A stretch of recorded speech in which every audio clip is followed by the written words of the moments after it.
दोस्तों, ज़िंदगी को खुलकर जीने के लिए एक छोटा सा वसूल बनाइए कि रोज़ कुछ अच्छा याद रखिए और रोज़ कुछ बुरा भूल जाइए। हेलो गाइज, मैं प्रवीण ज्ञान डैडी से आप सभी का स्वागत करता हूं। दोस्तों, मैं आज आपके लिए लाया हूं एक छोटी सी कहानी। ये कहानी है एक किसान की। एक बार की बात है कि एक गांव में एक किसान रहा करते थे। उनके घर के बगल में एक पहाड़ी थी और उनका डेली का नियम था कि वो सुबह सुबह जग के मॉर्निंग वॉक करने उस पहाड़ी पर जाते थे। रोज़ाना जाते थे पहाड़ी पर, थोड़ा देर बैठते और चले आते। उनका डेली का रूटीन था। ऐसे ही एक बार की बात है कि जब वो मॉर्निंग में जाते रहते हैं उस पहाड़ी की तरफ, तब तक उनका एक छोटा सा बच्चा होता है, वो भी आ जाता है पीछे से दौड़कर और बोलता है कि पापा पापा मैं भी चलूँगा। तो मना करते हैं कि नहीं बेटा तू मत जा, क्योंकि पहाड़ी का रास्ता जो है बहुत ही पतला है और बहुत ऊंची पहाड़ी चढ़नी है, तू थक जाएगा, तू गिर जाएगा। पर वो नहीं मानता है, जिद करने लगता है। जानते ही हैं बच्चे हैं मन के सच्चे। फिर भी जिद करता है और कहता है पापा मैं आज तो चलूँगा। तो बहुत ज़्यादा जिद करने के बाद जो किसान होते हैं अपने बच्चे को ले लेते हैं, कहते हैं ठीक है बेटा चलो।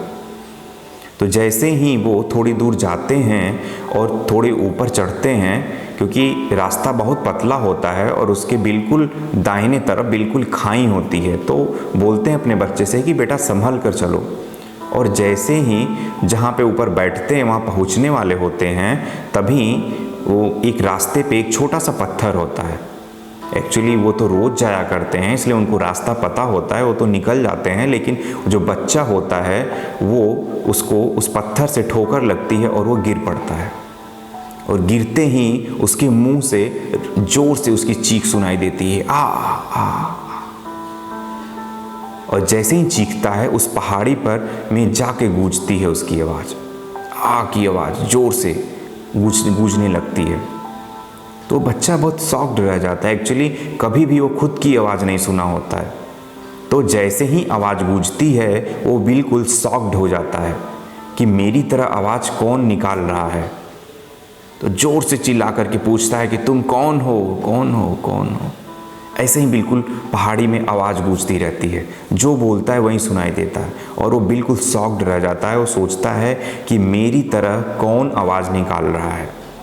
बिल्कुल डर जाता है कि कौन आ गया इस जंगल में, इस पहाड़ में कौन आ गया।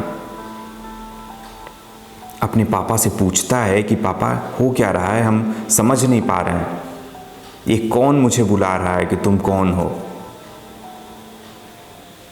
फिर वो जोर से चिल्लाता है कि तुम कहाँ से आए हो, कहाँ से आए हो। ऐसे ही उसमें आवाज़ गूंजने लगती है। जो जो पूछता वो उसमें आवाज़ रिपीट होकर के आती है। और वो बिल्कुल डर जाता है, बिल्कुल शॉक्ड रह जाता है कि कौन है जो मुझे बुला रहा है। अपने पापा से फिर से पूछता है कि पापा क्या हो रहा है, मैं समझ नहीं पा रहा हूँ कि कौन मेरा कॉपी कर रहा है, कौन मुझे बुला रहा है। उसके पापा प्यार से उसको बोलते हैं कि कहते हैं कि तुम बहुत अच्छे हो, तुम बहुत अच्छे हो। ऐसे कर करके उसमें आवाज़ सुनाई पड़ने लगती है। वो समझ नहीं पाता कि कौन बोल रहा है। और बोलते हैं कि मैं तुमसे बहुत प्यार करता हूँ। और ऐसी ही आवाज़ सुनाई पड़ती है उधर से भी कि मैं तुमसे बहुत प्यार करता हूँ, मैं तुमसे बहुत प्यार करता हूँ। जो बच्चा होता है वो थोड़ा सा मुस्कुराता है और कहता है कि पापा पापा वो देखो, वो बोल रहा है कि मैं तुमसे बहुत प्यार करता हूँ। और वो ये भी बोल रहा है कि तुम बहुत अच्छे हो। थोड़ा सा मुस्कुराता है और फिर से लेकिन पूछता है कि पापा ये है कौन, कौन बोल रहा है।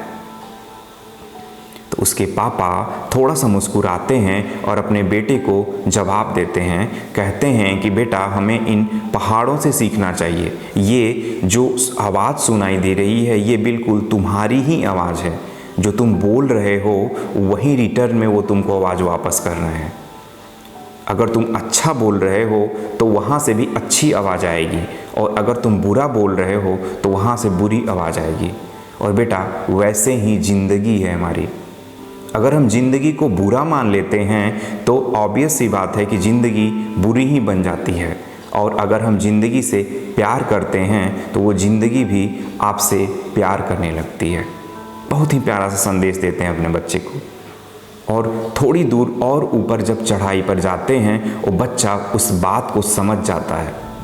वो अब डरता नहीं है, वो जान जाता है कि मैं जो बोल रहा हूँ, मैं अपनी अंदर की आवाज़ जो निकाल रहा हूँ वही मुझे रिटर्न में मिल रहा है। बिल्कुल वो ज़िंदगी के कॉन्सेप्ट को समझ जाता है और ऊपर जाके कहता है कि मैं तुमसे बहुत प्यार करता हूँ, मैं तुमसे बहुत प्यार करता हूँ। तो दोस्तों ये कहानी ज़रूर याद रखिएगा कि ज़िंदगी में जैसा आप सोचेंगे वैसा ही आपको मिलेगा। अगर आप सोचते हैं कि आपकी ज़िंदगी बिल्कुल घटिया है, बिल्कुल बुरी है, तो आपकी ज़िंदगी सच में बुरी हो जाएगी। और अगर आप सोचते हैं उन पहाड़ों की तरह कि आपकी ज़िंदगी बहुत ही प्यारी है, तो आपकी ज़िंदगी भी आपसे प्यार करने लगेगी। तो दोस्तों जैसा आपका दोस्त कहता है कि चलो ज़िंदगी में कुछ ऐसा कर लिया जाए कि जाने के बाद भी आपको हमेशा याद किया जाए। अगले हफ्ते मिलता हूँ फिर से प्यारी सी कहानी के साथ। तब तक खुश रहिए, मस्त रहिए और मुस्कुराते रहिए। तब तक के लिए जय हिंद।